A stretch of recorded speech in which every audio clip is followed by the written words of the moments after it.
Oh, that's not your fault at all. That is not your fault at all. All right, I'm giving you host privileges back. Okay. And you should be able to share your screen now. Great. Are you okay there? Can you see my screen? Yes, I can. All right. All right. Well, thank you everyone for your patience. I want to introduce Dr. Viril Shah. He is a pediatric neuro ophthalmologist at the Cincinnati Childrens Hospital. And as a pediatric neuro ophthalmologist, he specializes in treating conditions related to the interactions between the eyes and the brain. And these complex disorders impact the ocular pathway, optic nerves, retinas, and cranial nerves that come from central nervous systems. Patients come to Dr. Shah after seeing their eye doctor, whether an ophthalmologist, ophthalmologist, or an optometrist. Experience encompasses neurology and ophthalmology. Dr. Shah, it's a privilege to have you joining us today, and I will turn it over to you. Okay, great. Well, thank you. First, I want to say thank you to Eden and Jeff for the invitation to talk to you guys and to be part of this special event. I came to know Eden and Jeff because I had the privilege of taking care of their daughter, Cambria. And since that time, we've had a dialogue about solutions to bridge medical challenges that affect us domestically as well as internationally.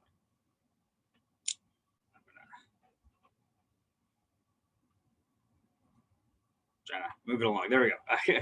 So I have no financial disclosures. I do have a GoFundMe charity. This is primarily because I have a 2-year-old, and my 2-year-old found my wallet. And as you can see, she found the credit cards at the age of 2. I don't know if that means she's very gifted or she likes to shop at the moment, but if you want to fund me, I may need it. If you're gonna pay me, I'll take it. I'm just kidding here, but thank you for describing that, Jeff, about pediatric neuro ophthalmology. I'm just going to take a moment, so just to get everybody. I know I'm talking to trainees, providers, as well as administrators, but I do pediatric neuro ophthalmology. So neuro ophthalmology is the interface between the eye, which is an extension of the central nervous system, and the brain, which we typically call it's the main central nervous system when we say that. And so that is an interesting place, because when you look at providers across the boards, ophthalmologists, him or her, are very comfortable about what's going on in the eye. But as soon as it gets behind the eye and the rest of the visual pathway, which is shown here, is so significant, they feel very uncomfortable. And where neurologists, him or her, feel comfortable about MRIs and examining areas of the brain, and doing a neuro exam, they feel very uncomfortable when it involves the eyes, because they don't know how to examine the eyes. And so I live in this interface between both neurology and ophthalmology. And so that's between the anterior visual dysfunction and posterior visual dysfunction. Now, I do this in kids, right? So some people would be like, that is crazy, right? First of all, it's already tough enough in just some of the pathology that we see in adults, and to do it in children, some people will say that's hell on earth, and I understand that. But kids are so cute, you know, and so that's why we do this, right? No, I'm one of those people who, when there's a fire, I don't run away from the fire. I like run towards the fire. I like challenges, and I think we all love challenges, you know, and depending on what those challenges are, whether it's in our occupation or a hobby, or, you know, personal challenges. These are a list of types of cases that I see on a day-to-day basis. And many of these children have already seen a general ophthalmologist, a general neurologist, and are looking and seeking for help with their neuro-ophthalmic issues. Now, you know, I thought today, and I talked to both Eden and Jeff about the audience that I'm speaking to, and I thought I would start by talking to you about one of many journeys that I've had. And this journey is more recent, so it's much more applicable to trainees and current providers. This all starts from a simple observation, right? Just patient interaction and taking care of a patient and following an observation to fruition, right?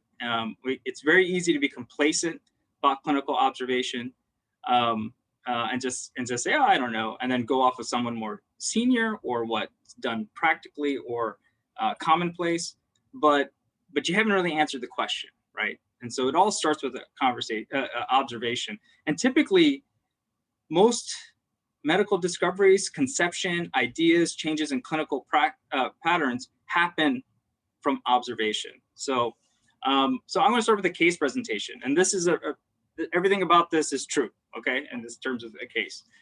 So this is a patient who's a 4-year-old male boy, came in because of eye crossing, had headaches for about 3 weeks. Headaches got worse over the past 2 weeks. Really no, when I took the history at that time, really no other significant past medical history, no medications at that time, right? So, so I did the exam, 20/40 vision in both eyes. Really, everything was pretty remarkable except for the eye, which is actually can't abduct. So as you can see, it's sort of towards the nose, and it's not in the center position. And when I looked at the back of the eyes, I noted that both optic nerves were swollen. Okay, they were mild, and it may be difficult to see in this picture. This is a image. It's called an OCT, and it is ocular coherence tomography. It is a way to image the optic nerve and retina through with light. So it's almost like an ultrasound where you have sound waves bouncing back and forth. You have light rays that we can exploit, and they can tell us an image for us the retina and the nerve at high resolution. So essentially, we have a child with swollen optic nerves in both eyes. And when we see this, we're concerned about something systemic, something that's affecting both eyes. And in particular, we're worried about the pressure in the head being high. And so the first thing that we do is get neuroimaging. We get an MRI. And we want to rule out a tumor. And if there's any sort of inflammation or anything else that may be causing the pressure in the head to be high. In this case, the MRI was quite normal. There was no tumor, no inflammation, just signs of high pressure. And so the next thing we do is we want to quantify if the pressure is really high. And the way we do this is a lumbar puncture. And so when we did a lumbar puncture on this child, it was greater than 45. This is the opening pressure. This is as soon as you put the needle in, you get a back pressure, and that's what you call the opening pressure. And it's greater than 45. And normal is typically 25 in adults, and it can be up to 28 in children. Upper limit of normal. And so this is quite high, right, in those terms. And so this is pediatric pseudotumor cerebrae syndrome. It's all, that's the newer term, or that we're using in the last 4 or 5 years, but it's been known to us for a long period of time. It's idiopathic intracranial hypertension. And so what they get is papilledema, which is elevated high pressures, which actually are compressing both optic nerves at the level of the optic nerve head. And so this is a picture where the optic nerve in the back of the eye, and there's pressure that's being exerted right at the optic nerve head. And what we see on our ocular exam is that we see swollen optic nerves, and we see swelling all the way around, kind of like here, where you can see, and the vessels are congested as well. And this is bilateral, and this is a sign that the optic nerve is not happy, and it's actually causing damage to the optic nerve. And if the pressure is high enough and it's there for a long period of time, those fibers, those axons, will eventually lead to death of ganglion cells. And those are cells that are found in the retina and cause irreversible vision loss. And so one thing to note, and I thought this was a learning, I thought I'd take a point to learn for people who are international or even domestically, just to know that pediatric optic nerve edema can be really out of proportion to the elevated ICP. You would expect that a greater than 45 opening pressure, you'd get nerves like this up here. But remember, our child had nerves like this. So keep an open mind. If you see swelling, and in children, you have to know that it can be out of proportion to the elevation of the ICP or the intracranial pressure. And so how do we treat this, right? And there are algorithms for how we treat this. Main thing is this tends to happen in post-pubescent children and young adults. They typically have a lot of weight on them. And so the thought process is that you lose weight. You can actually lose 10 to 15% of your weight, that actually the pressure comes down on its own. And in the meantime, while you're losing that weight, we can give you a medication. And this medication is acetazolamide, which is a carbonic anhydrase inhibitor. It targets cells in your brain which make the fluid, and it turns them down, right? So they're making less fluid. It doesn't turn them off, but it just, in terms of making how much fluid they're making, it turns them down. So that the thought is you can control the pressure in your head by taking this medication. And as we control it, you can lose the weight. And that's the thought process. That's if you have weight. Now, this is a skinny 4-year-old in our kid. And this child is not post-pubescent. He's prepubescent, right? And so just to make sure I make that point here. But again, mild to, if you have no vision loss, we treat it with acetazolamide. If you have mild to moderate, we treat it with acetazolamide, which is a medication, again, to treat. If it's really severe and progressive, and there's progressive vision loss, you're coming in with decreased vision and the damage is significant. We start them on steroids. You can start them on high doses of acetazolamide, or many times we can jump to a surgical procedure where we put a shunt, which an intracranial shunt, which shunts the CSF fluid, and so that it normalizes the dynamics and the pressure comes down. Alternatively, there's also a procedure which is high risk for significant vision loss, is an optic nerve fenestration, where you're cutting the sheath. If this is your eyeball, if you can see me in the video, this is your eyeball and you have a nerve, you have a sheath around it. If you cut the sheath around it, then the fluid that's compressing the nerve will be relieved. And so, but there are chances that you could lose vision, because if you nick an artery, you lost vision to the eye. You lose blood supply to the eye, which then causes a stroke in the eye. There are multiple drugs that have been associated or thought to be the cause of pseudotumor cerebrae syndrome, or IIH, and several conditions like sleep apnea. There are inflammatory diseases that have been associated. Children who are on synthetic growth hormone, it's a known complication that can result in elevated intracranial pressure. Tetracyclines, the retin-A skin cream, any of the retinol skin creams, they can also cause the pressure to be elevated. High levels of vitamin A. There are some sulfa antibiotics, and there has been some data that suggests oral contraceptives can also be cause the pressure to be elevated. But how these medications actually cause elevated intracranial pressure is unknown, and that's why it's called idiopathic intracranial hypertension. There is no thought. I want to emphasize all these treatments that I talked about, acetazolamide, even the surgical position, all we're doing is decreasing the pressure. We're not actually addressing the etiology, right?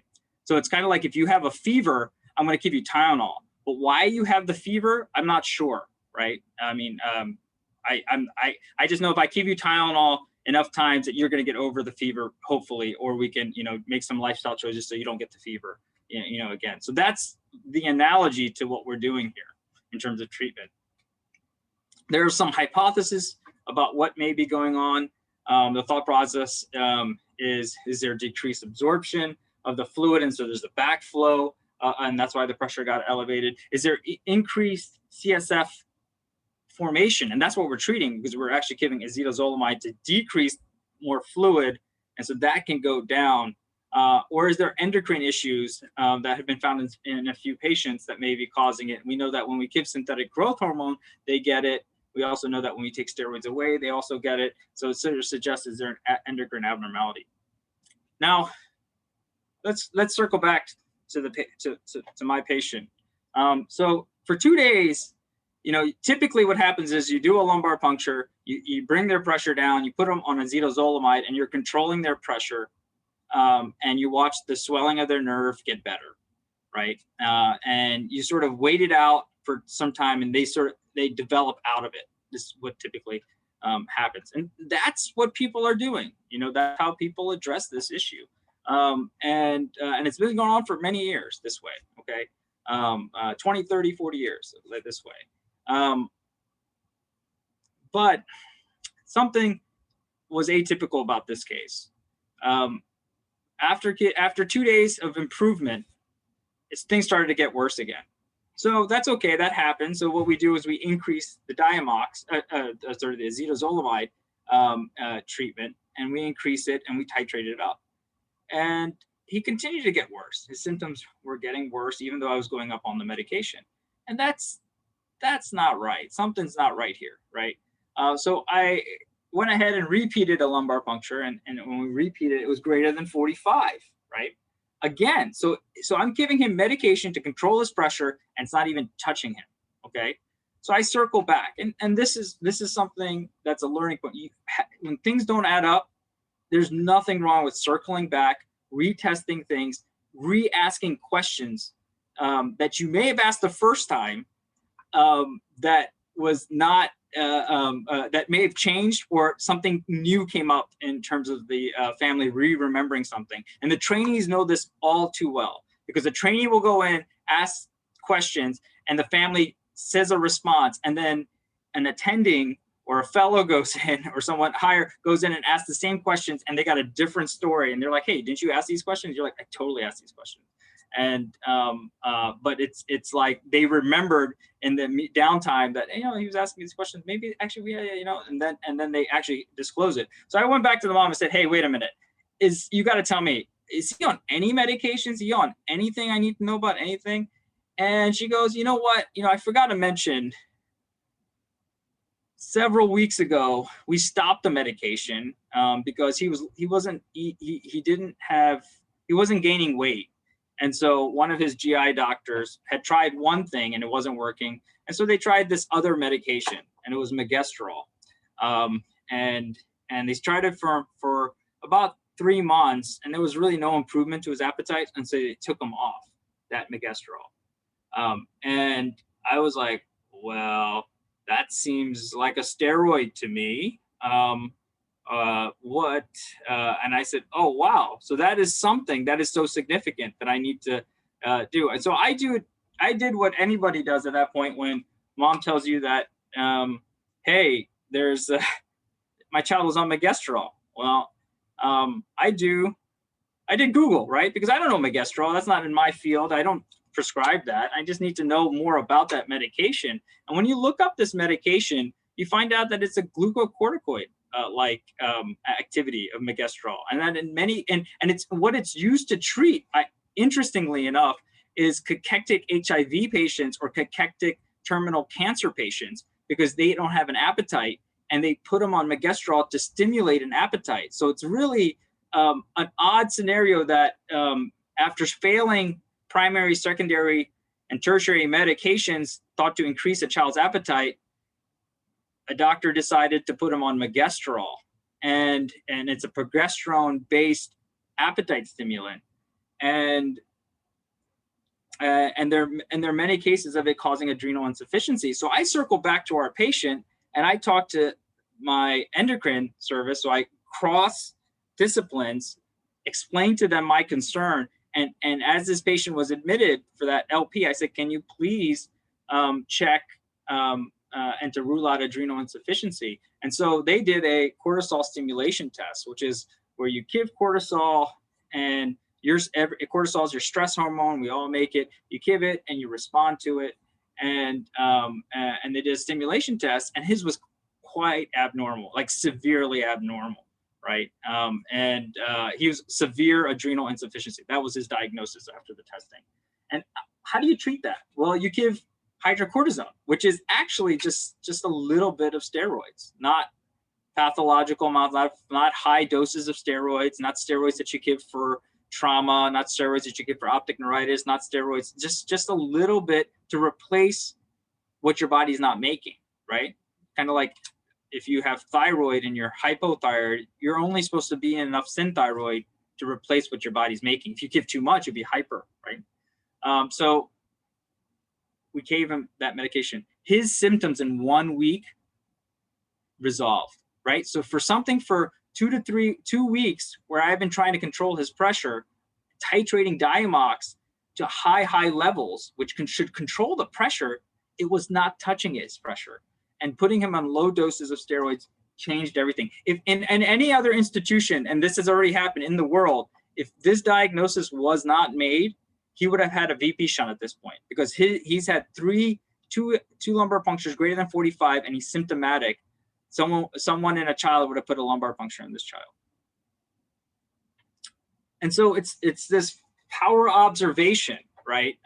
That you can't let go. So this observation here, great. It led to a publication, and that's great. That just told me that megestrol can cause the pressure to be high, right? And that's good. I mean, that just we know that about this medication now. But there's more to this story, right? I mean, think about this, right?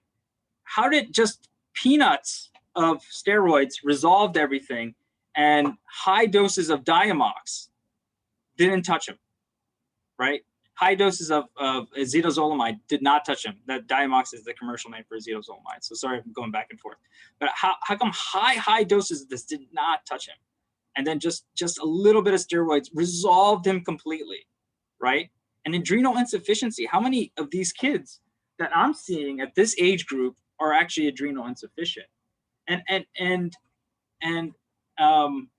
that's the question I asked. And so this observation led to other things, right? So it leads to you creating a hypothesis and thinking about things. And so one of the central hypotheses after this observation, taking care of this child, was basically, is pediatric pseudotumor cerebrae syndrome, or IIH, in this prepubertal age group, do they have an underlying adrenal insufficiency issues? And is this contributing to the development and progression of their signs and symptoms?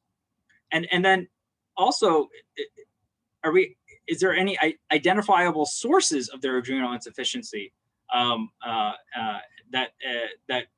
may lead to better outcomes for this patient? And addressing it, would it lead to better outcomes for this patient?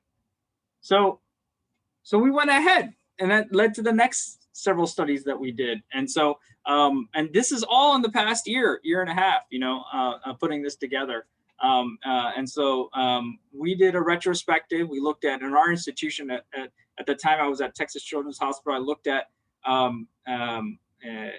large group of IIH kids that we were seeing, and I'm here in Cincinnati. I'm having another large group of IIH and pseudotumor cerebrae kids that I see here. And I said, of these, how many do we have? We have 400. And of the 400 cases that we've seen here, how many of them happen to have abnormal cortisol? And we were able to find 64 patients that had cortisol testing. For some reason, somebody decided to get a cortisol test out of those 400. And when we looked at them, we found that 75% had abnormal cortisol levels. That's interesting. Nobody worked them up. No one actually addressed it. They just were found to have abnormal cortisol levels. And then if you looked, 70 to 80% of them actually had exposure to steroids, right? And it was either topical, nasal, inhaled, not oral steroids, but they were getting topical steroids as opposed to systemic steroids. And so that was very interesting that 70 to 80% had that. And so this really started this thought process of, is steroid use and occult adrenal insufficiency occurring in our pediatric pseudotumor cerebrae syndrome? And and maybe a potential cause. I know that I actually think it's multifactorial, but could be a potential cause. And if you think about it, in America, we have 6 million kids who have asthma. 40% of them are on inhaled corticosteroids. That's 2.4 million kids who take steroids on a yearly basis. And so how does that impact one's endocrine system and their HPA axis or their hypothalamus pituitary axis? And so I started testing, kids that I was seeing about my concerns, especially ones that were atypical and that had histories based off this last study, a history of topical usage of steroids. And this is a case series that we identified and put together, 5 clear cases of, and they were clear cut. We actually found way more, but some of those other cases, we didn't put them in at that time. We put the first couple and we just saw that clear cut, and we wanted to communicate that to the group, and that's why it's to the world actually, in terms of it, and that's why it was a brief report. But since that time, there's been many more. And then this report, this is actually the first, anatomical finding associated with adrenal insufficiency. Adrenal insufficiency, you don't know you're adrenal insufficient unless you get blood work done, and it's very non-specific. And actually, adrenal insufficiency is notorious for going. Your symptoms are you just don't feel well, and you don't, and it's very indolent, and it's very hard to say, hey, let's check a cortisol value, or let's check to see if you're adrenal insufficient. And so many times it's missed, and there's subclinical symptoms. But this is the first example of a anatomical finding associated with adrenal insufficiency in terms of nerve swelling, and associating it with AI, adrenal insufficiency. And so we gave 5 cases here. 3 were clear with exogenous corticosteroids. So that one case was inhaled steroids. Somebody was using 4 puffs a day, went down to 2, and they induced adrenal insufficiency that way. We had another child, and in the other group that we have is children. 20% of children have eczema that's treated with over-the-counter hydrocortisone. And depending on how much eczema you have, people are coding hydrocortisone. And so the second case was a child who's just getting high doses of hydrocortisone, and that's what was actually causing his adrenal insufficiency. And all these, if you talk to pediatricians globally, there is a degree of unawareness in terms of pulmonary pediatrics, or don't think that the inhalers that you're using are going much is going systemically, or is having a systemic impact. And same thing with the topical usage, that very little is having an impact. And that may be true for an older child or an adult, but in children who are skinny and their HPA or hypothalamus pituitary axis is developing, they're just much more sensitive to this. And so this led to this publication, and really just wanted to emphasize the global unawareness among clinicians. You talk to the pediatricians, they're not thinking about this. I mean, you have asthma, they're going to give you corticosteroids. And then what's funny is many of these kids sometimes have headaches. So they're seeing the migraine clinic for headaches, but it might be mild adrenal insufficiency that may be also going on as well. And so that history is so key, and how they use it is so key. And then we went ahead and made some recommendations for how to test cortisol in terms of a stimulation test, or 8 a.m. cortisol can sometimes help you out, because your cortisol level should be high, and if it's abnormally low. And again, we advocate this for atypical cases for pseudotumor cerebrae syndrome, or IIH. Really, when things don't seem to be going, either there's exposure risk, or things are atypical, like that case I presented, where the acetazolamide Diamox had no impact. I'm going to switch gears a little bit. You know, I talked to Eden and Jeff, and they told me what things to talk about. And they said, and I really wanted to emphasize this study because it all begins with an observation. How you take care of your patients, listening to them, thinking about, okay, things get better, but why did it happen, right? So it's that whole concept of, you know, there's a fire and you can run away from it, or you can run towards it. Now you run towards it. Now you can put out the fire, but why did the fire start in the first place? And thinking about the etiology and the cause of it, not just putting it out, right? And I think that's just what this journey was for me, and one of many. And I think you guys will all have your own journey, and it all starts with the patient and what you observe and asking questions, right? And so the other thing I wanted to talk about when I spoke with Eden and Jeff, and that's why I'm switching gears here, is some of the challenges with medicine, in medicine and medical care. And some of them are domestic and international. I just wanted to just touch on a couple things that I think were important to me, and I think important to a group like this. You know, so some of the domestic challenges when we deal with complex diseases and pathophysiologies sometimes can be lack of training. And what I would wish is that everybody who's in the training position or even in a provider position to think about to continue to diversify your education. You never stop, you know, you never stop learning because life never stops teaching. And I think this quote is so emblematic about how I approach things and how I've done things. And I keep continuing to learn. And I think it's going to be so much more rewarding, and you're going to see much more challenges. And every time you answer or get to a challenge and you think you've answered it, you're going to get more issues and more questions. And so I think in that way, you'll find it to be much more rewarding. So never stop learning. And I can tell you from my own personal perspective, you know, I'm an MD PhD. I did research. I have a basic science lab and work that I have here at Cincinnati Childrens.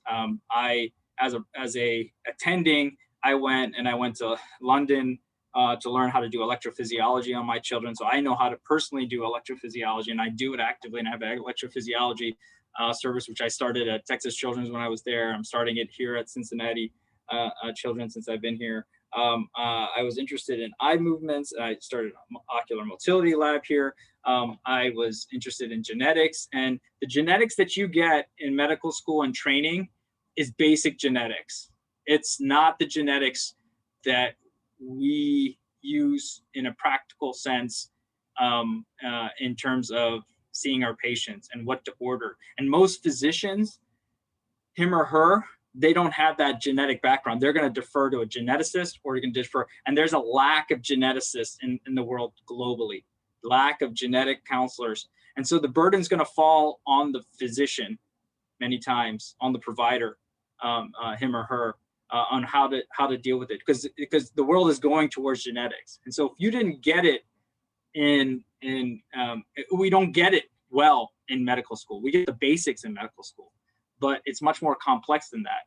And so I was part of a R25 grant, which put together how to think about genetic testing and how to interpret it and how to do that clinically.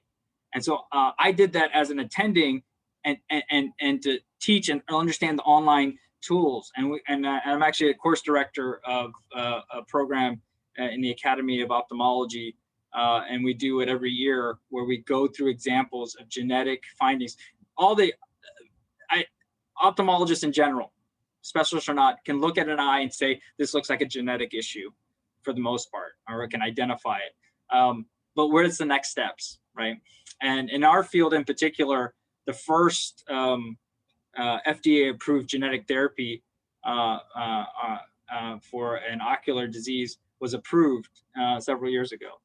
And where it's going is that there are more trials that are out there, and there are going to be more therapies that are going to be available in the future, if not in the near future. So one thing I can tell you is that when you diversify your education, you continue to learn, you're going to get more collaborations, more people, more questions, and it'll be really rewarding. And you're going to take better care of your patients. So the other issue domestically is sometimes fragmented care. So sometimes they'll see me as a neuro-ophthalmologist, and I need them to follow up and see my a neurologist, or I need them to see neurosurgery, and I need them to see, rheumatology, or, I need them to see some other disciplines. And sometimes things can be fragmented, right? And if you see that with your patients, try to be involved and try to create a situation in which you build infrastructure. And once you build that infrastructure for your patients, whatever you can do, do it. And whatever you have that you can work with, build that infrastructure. So create an infrastructure, right? Be that change you wish to see in the world. And that's a quote by Gandhi. And I can tell you from my personal experiences that we had kids here who had neuroinflammatory issues, and they didn't have a neuro-ophthalmologist before I got here. And so they were getting neuro-ophthalmology care elsewhere, here or there. They didn't have a neuroimmunologist, and so they would have to travel. And so they were getting really fragmented care, not holistic care. And so whenever you can collaborate and create infrastructure, you're going to get the answers, and you're going to take better care of your patients, and you're going to establish better therapies. You're going to be on the front line for thinking about how to address things, and new questions are going to come up. Okay, and we did that here at Cincinnati Childrens. So we created a neuro-immunology and brain inflammation center. We made this a multidisciplinary center for children. We went as high as adolescents and young adults. We're going to see them as well. I recruited, I'm the director for it, and I recruited a neuroimmunologist. We have our neuroradiologists who are world-class here at Cincinnati Childrens, and they're part of it. And we have a rheumatologist whose focus is on the central nervous system. We also have significant amount of care services, which are a key component, because once we make the diagnosis for a developing child, we need to get them their care services. So in us in particular for neuro-ophthalmology, I have cortical visual impairment services, I have low vision clinic, and we have optometrists and ophthalmologists who are that's their focus.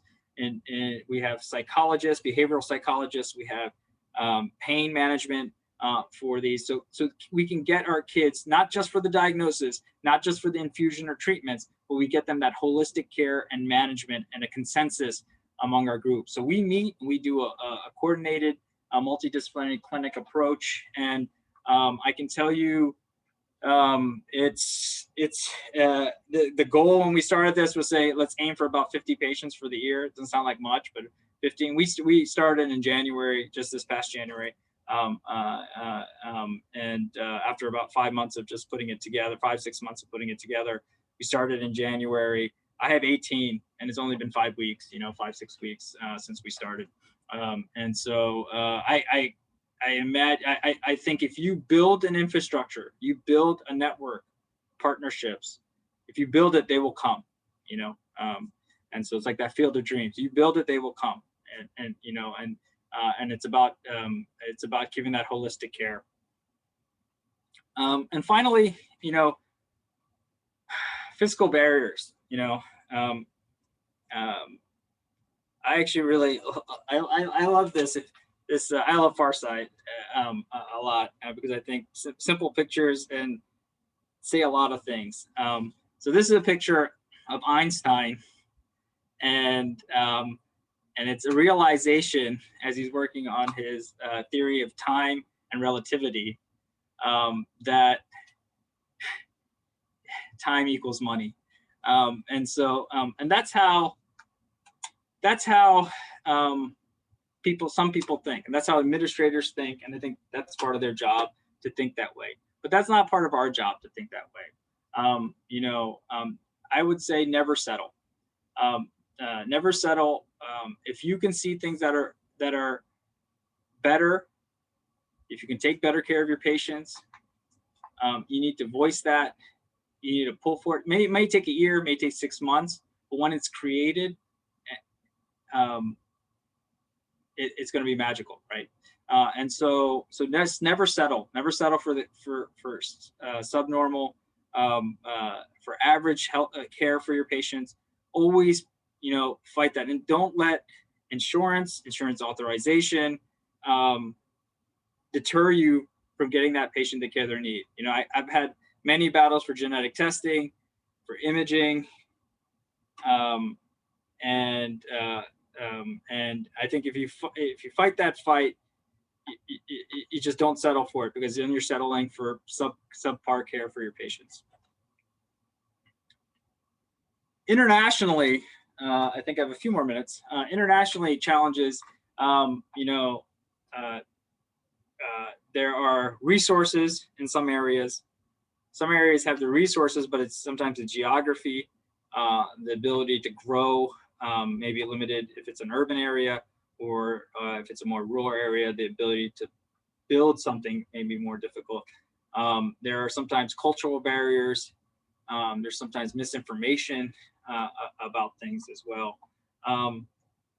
But I can tell you one thing with this whole COVID, it affected everybody around the world. It brought the world actually isolated, but a little bit closer, right?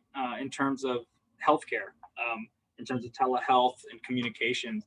I think in terms of resources, it's not about having the resources, it's about how resourceful you are. And that's where innovation comes in, and that's what makes the difference.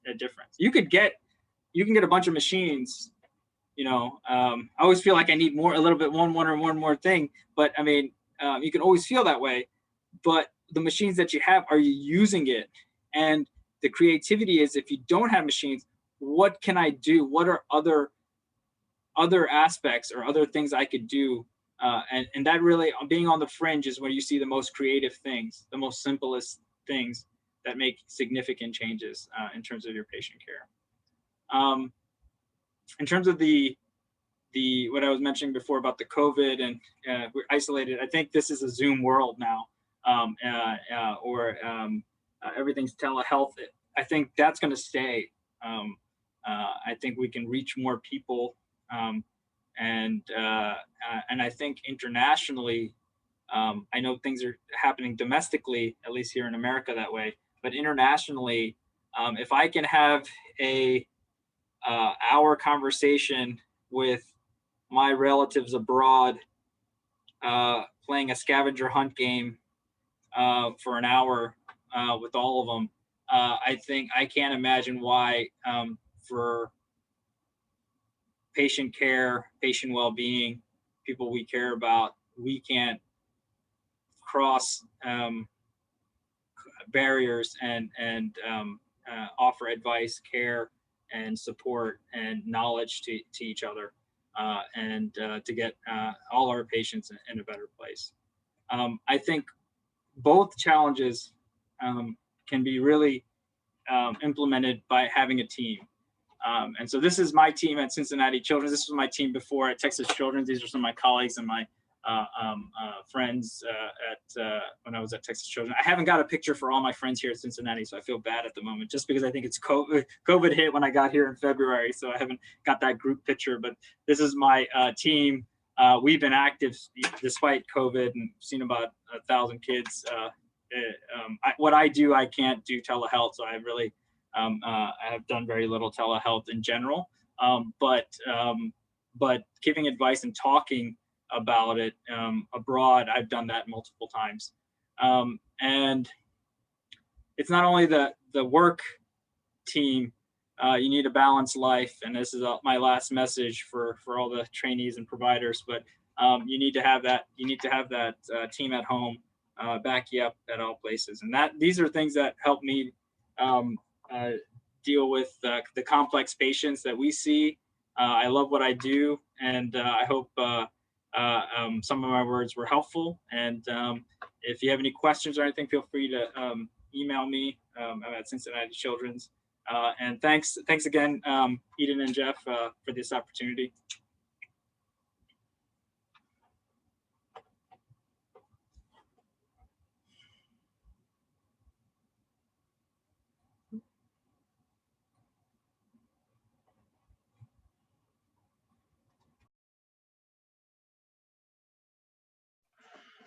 Dr. Shaw, thank you so much. That was incredible. I know that, personally in our lives that you have been such a force with Cambria's medical and hers. And when you were giving your presentation, I was like, oh man, yeah, I recognize that. Eden was like, yeah, that's it. We recognize that right there. Thank you so much for your time today. I know there have been a few people that have commented that said that they have just loved your presentation. Very thorough, I think, with it. And I know that the work you're doing there, we're going to promote you hard. So thank you, sir, for being here. Yep. Thanks again for having me, and good luck to everybody. And I look forward to working with everybody. So at some point. So. All right, Dr. Shaw, take care. Take care.